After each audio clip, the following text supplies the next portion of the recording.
Negara Arab Saudi. Kalau mendengar nama negara ini, pasti Anda fokus ingatan pada haji.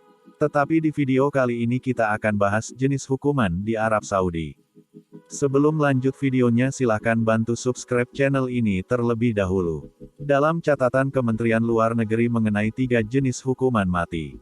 Pertama, had adalah setiap tindak pidana yang bentuk sanksinya telah ditetapkan dalam Al-Quran dan Hadits. Sanksi hukum jenis ini wajib diterapkan jika syarat-syarat penetapan had terpenuhi.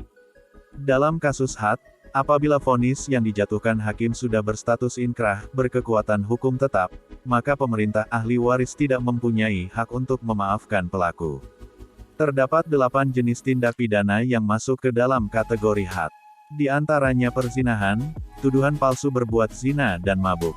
Ketiganya mempunyai sanksi hukum cambukan.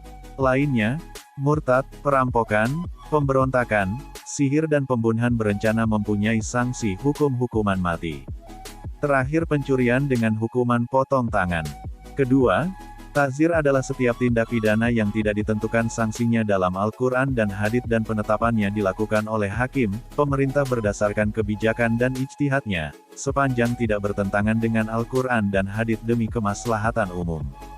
Dalam kasus ta'zir, pemerintah, hakim mempunyai wewenang untuk menentukan jenis hukumannya. Dalam kategori ini, hakim pemerintah dapat meringankan, memberatkan hukuman sesuai dengan pertimbangannya.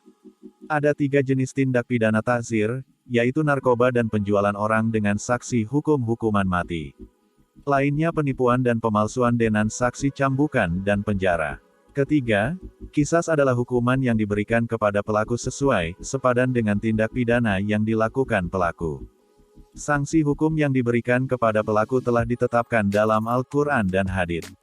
Dalam kasus qisas, pihak ahli waris korban berhak untuk memaafkan pelaku dengan pembayaran uang diat. Jenis tindak pidana qisas, yaitu pembunuhan sengaja dengan saksi hukuman mati. Lainnya kecelakaan lalu lintas, penyiksaan orang dan pencideraan cacat dengan hukuman membayar diat.